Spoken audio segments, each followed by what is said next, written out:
Oi, gente! A gente está aqui começando mais um TorreCast e hoje a gente vai receber o nosso pastor, líder do Ministério da Família, líder de célula e supervisor de células também, e guarda municipal, marido da Inês e pai da Anne. Tá bom? Tá bom, estamos aqui com o nosso querido pastor Dudu.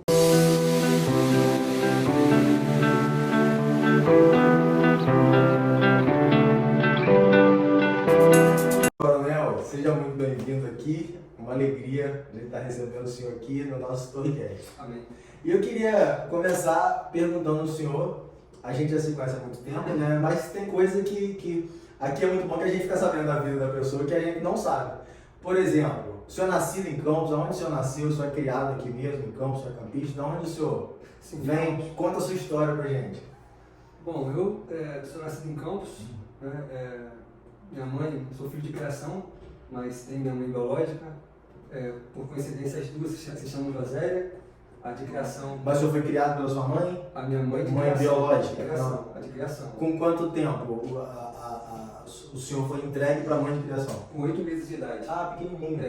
Minha mãe biológica ela precisou trabalhar, não tinha condição de me criar ali no tempo, então me deixou com a minha tia, que logo virou minha mãe, a mãe outra, né? Chamava de mãe outra. Hoje ela já está com Deus, já foi chamada pelo Senhor, e eu fiquei com minha mãe até eu casar. Com a mãe... Com a mãe outra, com a minha mãe de criação. Que é tia, na verdade. Que é tia, irmã da sua mãe. É tia da minha mãe. Entendi. Entendeu? Sua tia-avó. Ela é irmã do pai da minha mãe. Entendi. E o seu pai?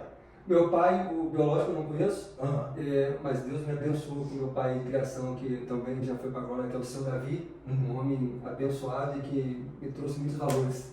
Ah, que legal. A mãe do senhor morreu há quanto tempo? Há pouco tempo? Minha mãe tem 4 anos que faleceu. Há pouco tempo, eu lembro. E o seu pai? Pai de criação? Meu pai morreu depois de 2 anos dela, ele faleceu. Há pouco tempo agora também? Pouco tempo. também. Eles eram cristãos? Olha, minha mãe, ela já chegou a pregar, né? A minha mãe já foi convertida, se converteu, pregou, mas depois teve um embaraço na vida dela, né, com algumas questões, até Deus me levantar. Quando Deus me levantou lá como cristão, quando eu me apaixonei por esse Deus maravilhoso, eu não deixei de falar, porque não tem como deixar de falar desse Deus, né? Então, minha mãe voltou. Ela não frequentava a igreja, mas tem um negócio legal para falar sobre isso. Ela não frequentava a igreja. E eu tinha um sonho que minha mãe visse pregar, né? Eu fui chamado pelo Senhor e tinha uma vontade que minha mãe visse pregar, mas ela não ia à igreja. Ela, não, mas eu não preciso de ir na igreja para ter Deus, mas eu via a fé dela. E eu sempre perguntava, mãe, mas o Senhor, Ele é o seu único eterno e suficiente. Salvador era claro?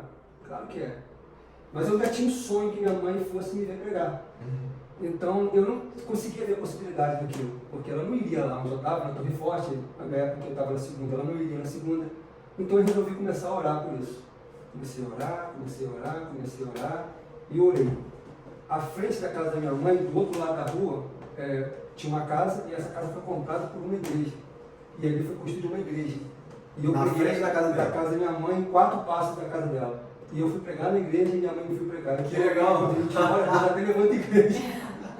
Ela não foi até a igreja foi pra casa dela. Foi pra frente da casa dela. E minha mãe, antes de falecer, ela me viu pregar. Que legal! Como é que a oração é maravilhosa. Que legal. E a conversão do senhor foi como? Porque quando o senhor nasceu mesmo, a infância não foi uma infância em igreja, foi? Não. A minha conversão, o meu avô, o pai dessa minha mãe, chamado Pedro Fernandes, ele é cristão. Né? Ele era da Igreja Batista Vera Cruz, lá do Parque São José. E meu avô lançou uma estratégia, velho, inteligente.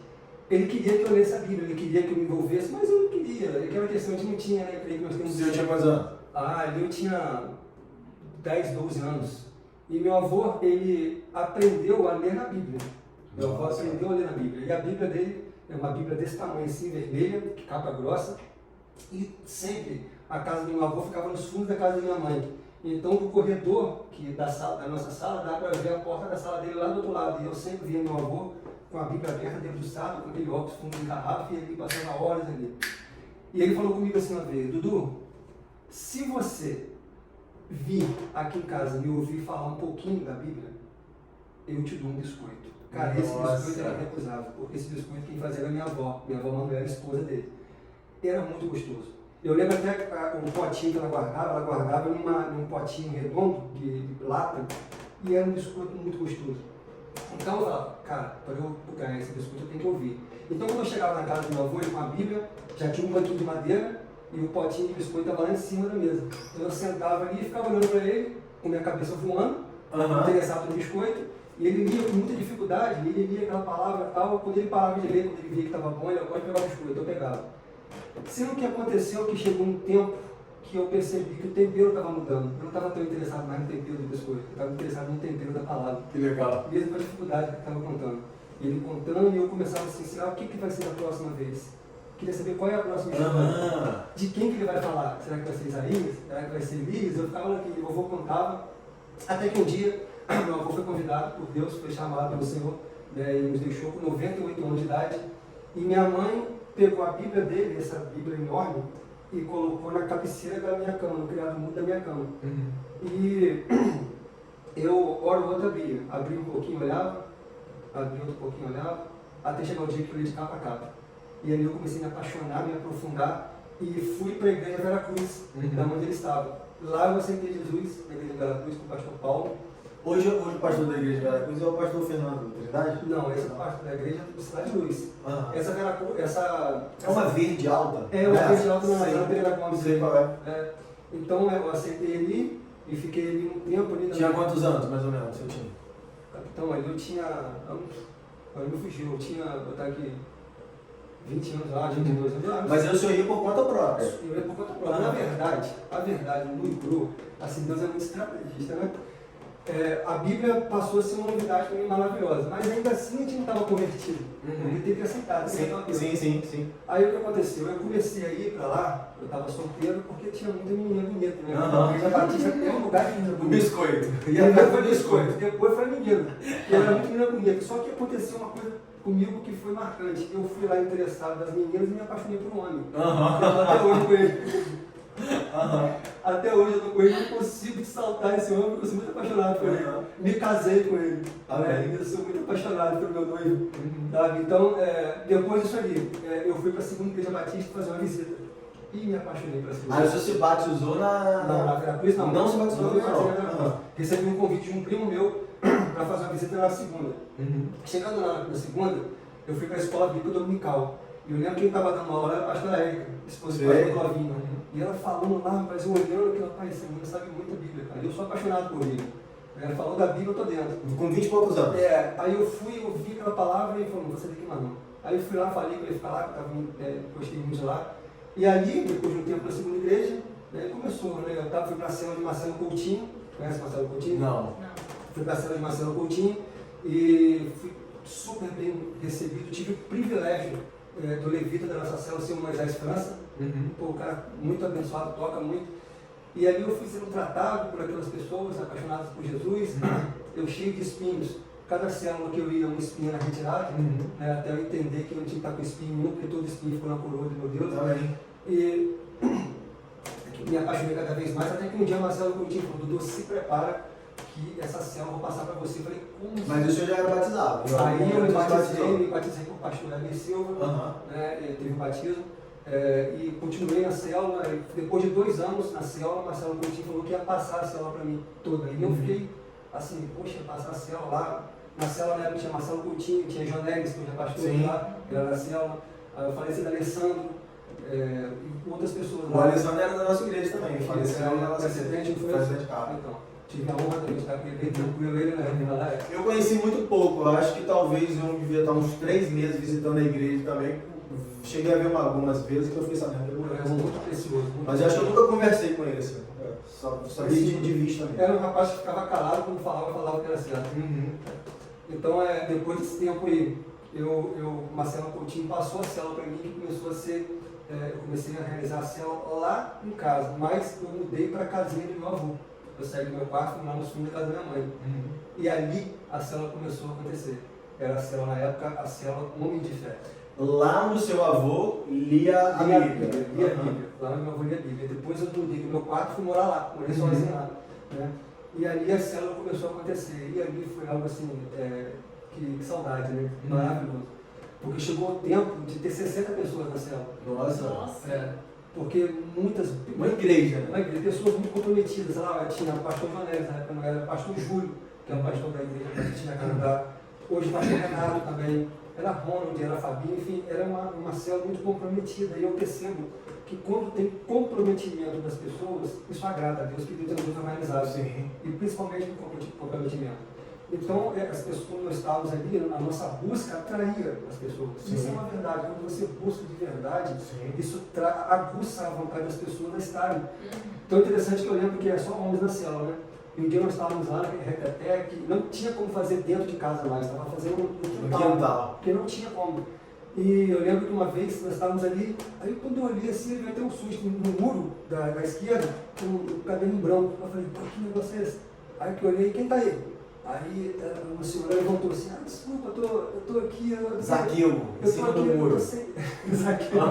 Eu tô aqui, eu fico com vergonha porque só tem homem, mas eu sempre fico aqui no cantinho. Nossa! E eu queria falar com vocês uma coisa, eu tô aqui, mas hoje não aguentei porque eu tenho uma dor de cabeça crônica e não existe médico, não existe remédio. Eu falei, querida, vem pra cá. Só eu mandei ela pular, que eu fico me deixando se quebrar. Eu dar a volta, pular e vim pra cá. Lógico. Aquela senhora veio ali, se prostrou, nós oramos para nunca mais ser incomodada com dor de cabeça. Que legal. Ela foi curada, ela falou porque a enxaqueca dela era permanente, não parava nunca. Aham. Não tinha remédio. E ela, quando saiu outro dia, eu não tenho mais nada. Que legal. Então, muitas coisas abençoadas aconteceram assim na nossa célula de fé, né? Deus se revelou muito para nós ali. Então, passou o tempo, eu ali já na segunda igreja trabalhava com o pastor Alexander, com os nossos convertidos. Né? Alexander aqui, veio para nossa. O nosso convertido, meu e o pastor Alexander, as pessoas depois do culto, era igual na fornalha nossa lá, a segunda igreja tem também. Aí nós ficávamos esperando já com a Bíblia, um trabalho muito bacana, já ficava com a Bíblia, os nossos convertidos chegavam naquela salinha e nós falávamos mais um pouco daquela decisão deles e presenteávamos com a Bíblia. Sim. Comprometíamos de ter Deus na nossa agenda para telefonarmos para ele, para falar com eles importantes. E depois ali tinha um mês de curso com o pastor Alexander. Um trabalho que ele fez na Torre Forte também dos 9 meses. Isso é essencial. Sim. Para consolidar, né? Consolidação. Isso é maravilhoso e ali era muito útil para mim. Sendo que um dia eu estava na segunda igreja e na hora de ir embora, o soldador. Quem é o soldador? Quem é o soldador? Explica quem é o O soldador é o pastor Marcial, ele veio pequenininho. Eu era com sono. Aí o reverendo me chamou para conversar, ele tinha uma locadora em frente. O pastor Marcelo tinha uma locadora. Uma locadora em frente da igreja. Aí me chamou, pastor Dudu, eu tenho orado por você e tal, para você estar conosco e tal, você aceitaria? Eu, muito apaixonado pela segunda igreja, né? Muito apaixonado, eu fui falar com o pastor Hélio sobre isso. Ele tem certeza disso? Estou sentindo no meu coração, eu orei e fui para Torre Forte. O pastor Marcial, o senhor já era pastor na segunda igreja. Eu trabalhava com o nosso convertido. Com o pastor Alexandre. Ele foi para lá e convidou o senhor para ir lá para Torre Forte. Aí um dia eu saí da segunda igreja, na locadora ele me chamou, na locadora eu fui conversar com ele e numa conversa lá eu aceitei o convite para ir para Torre Forte. Estou lá, vai fazer 11 anos na Torre Forte. O senhor chegou na Torre Forte antes de mim? Eu achei que o senhor tivesse chegado depois de mim. Não lembro. Quando o senhor chegou, não era na varanda ainda não. Você chegou na varanda? Não. Nem eu. Eu cheguei lá, eu sei que quando eu cheguei era pastor Jean só. Era só assim. Não, ele não era pastor ainda não. Não era pastor. Ele fazia seminário. É isso aí. Eu cheguei pastor. Eu acho que talvez eu tenha chegado alguns meses antes do senhor. Ah, é? Eu creio que sim. Porque eu lembro da sua chegada. Ah, então foi. Então se eu lembro da chegada do senhor, então você já estava eu cheguei poucos meses antes. Pouco tempo, eu também tô há 11 também, né? Me batizei faz 10. Mas eu já fiquei um ano visitando, indo assim, sem ser batizado. Entendi. É isso mesmo, já chegou praticamente juntos na igreja. Aí logo que eu cheguei, o pastor Marcelo me convidou para fazer Vida Abundante, que era o melhor retiro da terra. Eu fiz o de 2013. É o melhor retiro da terra. Não, é muito bom. É surreal. É surreal. Eu já fiz vários. Cada um tem a sua propriedade. Mas o Vida Abundante não, é diferente. É um cafuné de Deus e um sussurro dele, só você. É diferente de tudo. É diferente de todos. E Inês entrou onde nessa história? Sua esposa, onde você conheceu ela? O que? A Pony? A Pony. Então, a Pony, teve um retiro de carnaval, né, da nossa igreja. E nesse retiro de carnaval, ela foi para lá e eu também estava lá nesse retiro. Esse retiro tem uma coisa interessante, né? Na época eu estava orando, né? Eu tinha passado por alguns problemas, o capitão sabe. E eu estava orando, estava pedindo muito a Deus, né, para ser assertivo em relação ao relacionamento, porque o relacionamento ele precisa ser muito pensado. A Bíblia diz que quando você for fazer plano, você tem que sentar e calcular. Então, muitos relacionamentos dão errado porque você não calcula, você não presta atenção, você não pergunta a Deus. E você vai por você mesmo, já o provérbio diz para você não confiar na força dos seus braços, você chamar Deus para endireitar os seus caminhos. Então eu fui dessa forma, né? Eu não me comprometi em buscar em Deus, porque a Bíblia fala em Provérbios que a herança vem dos pais, mas a mulher prudente vem do Senhor. E eu fui, e eu não queria mais errar, então eu cheguei orando e teve esse retiro de carnaval. Isso. Sendo que nesse retiro de carnaval, na véspera, eu fiquei com um desânimo terrível, é inexplicável. Eu fiquei completamente desanimado, completamente triste na véspera, e a pregação minha seria a primeira pregação do retiro. Eu liguei para o Marcelo, eu não estou bem. Cara, eu não vou, não dá para ir. Ele, como é que não dá para ir, rapaz? Você vai pregar amanhã? Eu não estou bem, não acho que não vou não. Rapaz, então vem aqui agora, quero falar com você. Vai na casa do pastor Jean. Aí quando eu cheguei no apartamento do pastor Jean, os dois estavam me esperando. E ele começou a conversar conosco, né, do retiro, e falou comigo assim: deixa eu te falar uma coisa, você pode até não ir, mas eu creio que Deus vai fazer uma coisa muito grande na sua vida nesse local. Porque se você não for, você vai deixar de ganhar, cara. Você vai deixar de abençoar e você vai deixar de ganhar. Então eu creio que você não pode faltar. Primeiramente pelo seu compromisso, vai pregar tal. Aquilo eu fui, né, entrou no meu coração uma força vindo do Senhor. Não, cara, que negócio que eu não vou dar onde? Eu vou sim. Eu vou, me animou. Quando eu cheguei lá na manhã, foi até aquela mensagem, a matemática de Deus. Sim. Eu preguei aquela mensagem. E ali eu vim vendez, né? Vendez. Nesse dia foi assim, eu não estava solteiro, mas solteiro muito terrível. Porque você fica jogado. Aí o pastor Marcelo falou comigo assim: o lugar que você tem que ficar, você vai ficar deitado. Eu fiquei dormindo no quarto, o pastor Marcelo ficava no chão, os pés dele. Terrível, cara. E ele ficava me vigiando, me enjoando quando eu passava perfume. Por que tanto perfume? Muito chato. E eu ficava ali naquela questão e eu tava no mesmo quarto. Tava eu, Priscila, e a mãe do pastor Marcelo, e eu botei uma cama num cantinho e fiquei lá.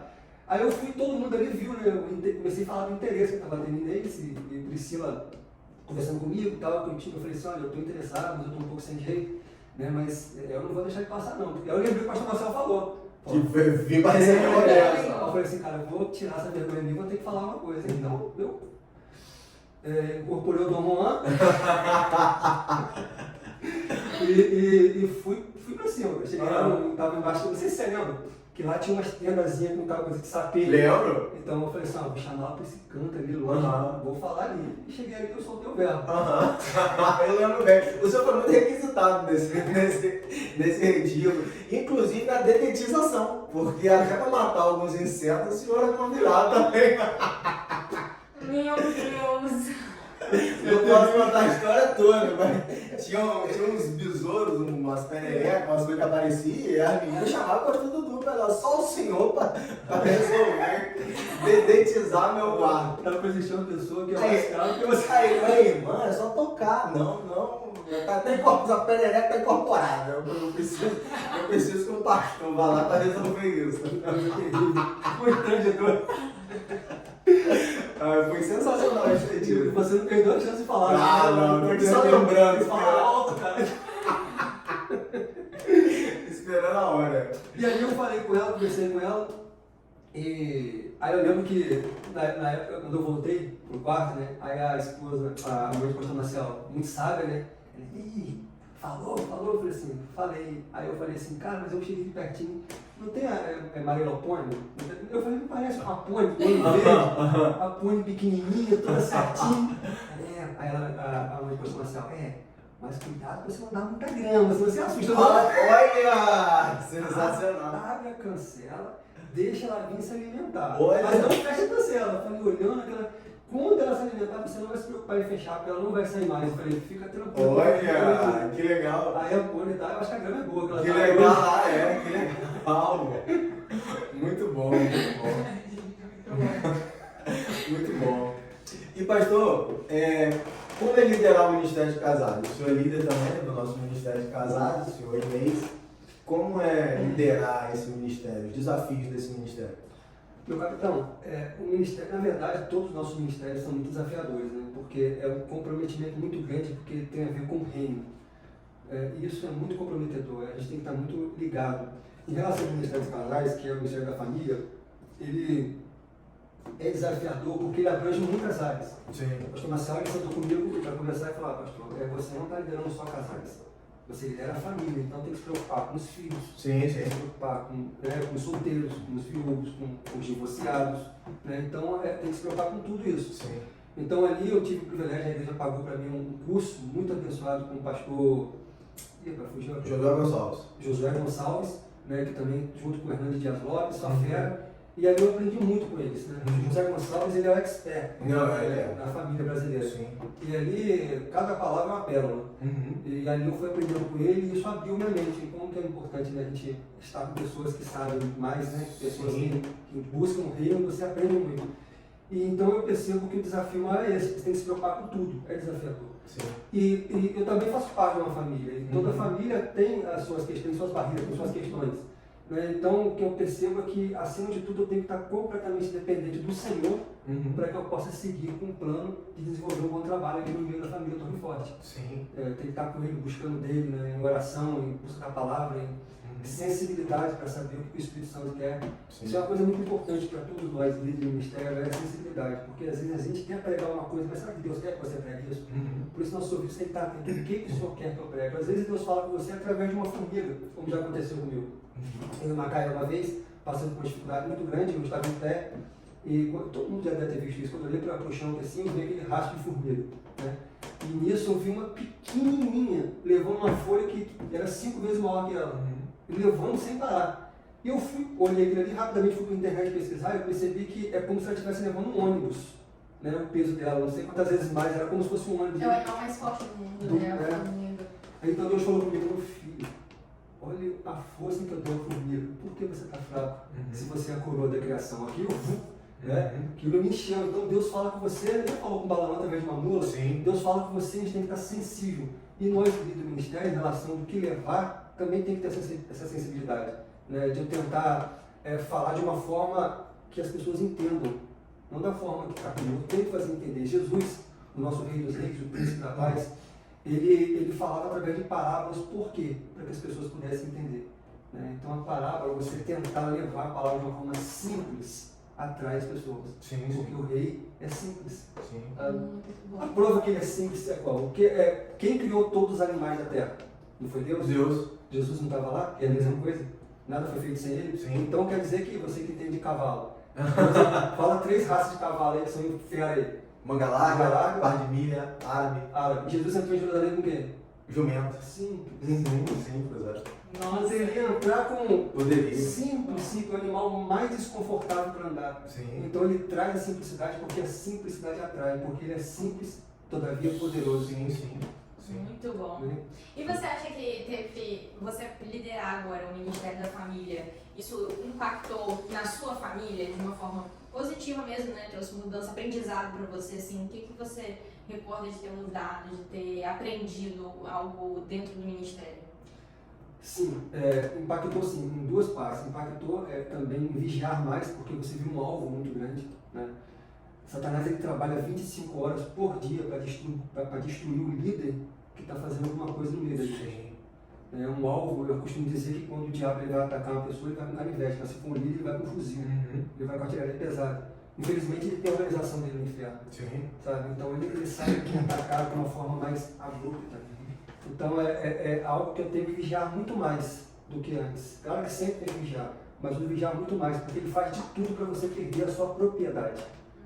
Se você é um líder de homens, ele vai te atacar alguma coisa para você perder a propriedade e falar para homens. Se você é um líder de casais, ele vai mexer na sua família para você não ter propriedade para falar para casais. É por isso a importância da igreja orar muito pelo seu pastor, orar muito pelos seus filhos, porque é uma guerra muito grande. Né? E no lado positivo, é que você aprende ali e você consegue desenvolver uma coisa que você não desenvolvia antes. Né? Claro que tem muitas questões que eu preciso aprimorar, né? A gente aprende, todos os dias tem que aprender, muitas coisas eu preciso melhorar.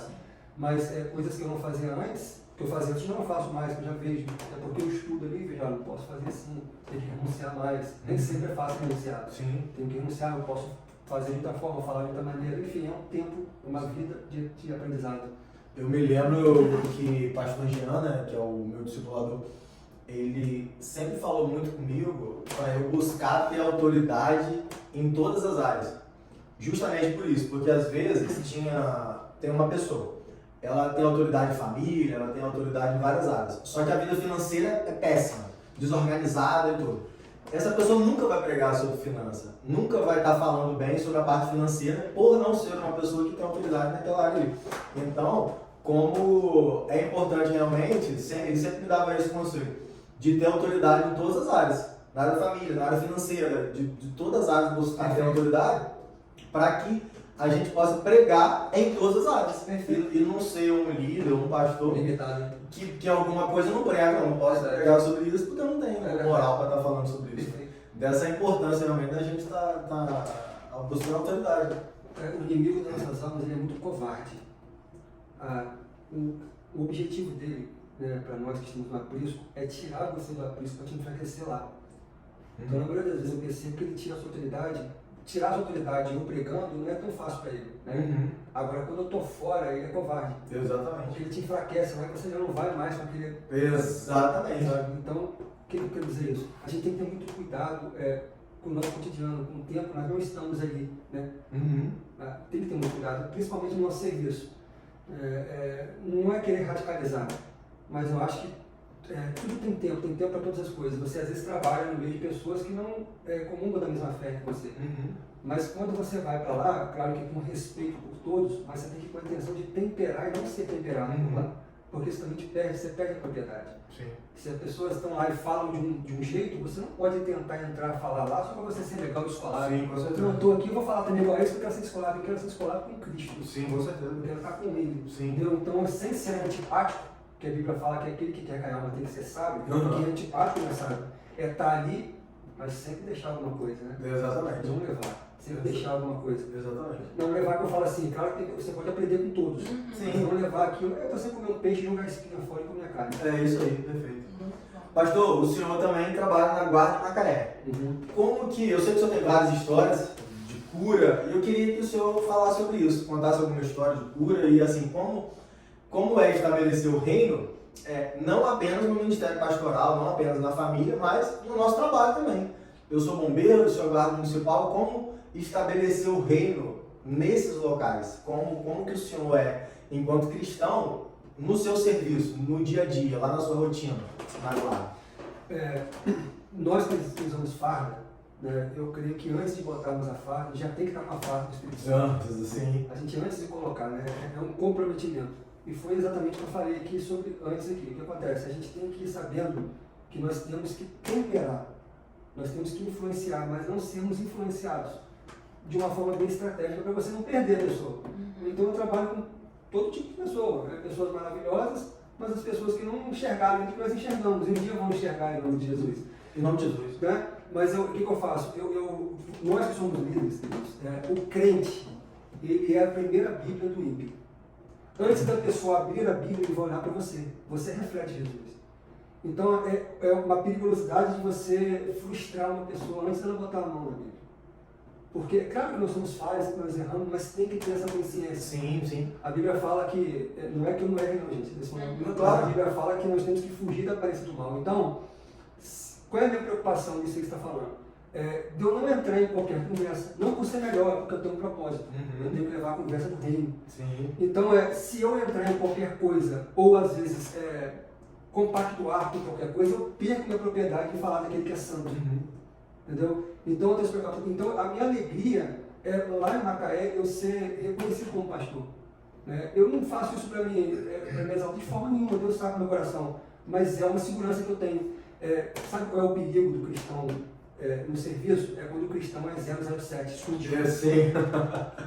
Você está na empresa um tempão, no local, chega um dia, depois de 5 anos, cara, eu sou crente. Sou crente. Pô, tem vergonha. Por quê? Porque quando ele não fala que é crente, ele não vai ser julgado, ele não vai ser observado. Sim. Ele vai poder olhar quando ele quiser. Sim. Ele vai poder falar o que ele quiser. Agora, quando você chega no local, eu sou cristão. Mudou. Aí a pessoa fala assim, você é cristão, vai começar a te observar. Isso é bom para você. Sim. Isso é legal, isso é seguro para você. Sim. Entendeu? Então você, quando você fala, você já fica sendo vigiado. E é bom ser vigiado. É bom ser vigiado. Se nós aqui não fôssemos vigiados na infância, talvez nós teríamos colocado um prego automático. Sim. Né? Então é bom ser vigiado. Então eu ali eu tento ter esse comprometimento de falar do Senhor, sempre tento falar. Queridos, uma coisa que é inadmissível para mim. Todo cristão, ele tem o dom de pregar. Pode ter certeza, pode não ser eloquente, mas Moisés, quando deu desculpa para Deus, Deus botou Arão. sabe? Sempre tem uma forma de você falar. E para mim não tem como nós passarmos por todos os lugares sem deixar a mensagem do Senhor da forma que Ele nos dá, da forma que você pode fazer. Né? Como eu sempre falo, já prego no público, você já ouviu isso, você vai abastecer, Deus te abençoe. Sim. Fala com o frentista, às vezes a pessoa entende o quê? Deus te abençoe. Uns que já entendem e falam amém, outros falam obrigado. Mas a bênção ficou ali Com e a certeza. palavra volta vazia. Com certeza. Então lá também eu falo, Deus abençoe, Deus te guarde, e eu estou ali, eu sempre falo do amor do Senhor, não ser enjoado, mas também não deixar de falar. Costumo dizer que a pregação, eu já falei isso pregando, tem a Barquete que fala aquele salgadinho, Barquete, você fala. Barquete, que bota o fio de ovo em cima. Eu sou apaixonado Barquete. Eu sou apaixonado por aquele treco. E eu já fui garçom há 8 anos, trabalho de garçom. Comecei a trabalhar com 13 anos de idade, aqui em Campos Festas, acho que tal. E aquilo ali para mim, a melhor hora é quando tinha esse salgado que mandava eu arrumar a bandeja. Aquilo para mim era um sonho, que era duas baquetes na boca. E ó, vapo e ovo de codorna, aqueles fizinhos amarelos. É uma delícia. Tal. Só que chegava uma hora que eu não suportava nem sentir o cheiro daquilo mais, de tanto que Já tinha comido. A palavra de Deus é assim. A palavra de Deus é maravilhosa. É como se você estivesse oferecendo uma baquetezinha, mas não deu muito, deu tempo. Para você não enjoar a pessoa. Então deu tempo. Porque é melhor você deixar um temperinho, um gosto de vontade de querer mais, do que essa situação, sabe? Então essa sabedoria que você fala um pouquinho aqui, espera um pouquinho, fala pra cá. Então, falando de cura, capitão, quando eu ia para Macaé, no começo da guarda, eu ia de carona. Saí da guarda de Caracabuz e estava começando a estruturalizar a minha vida, então eu ia de carona.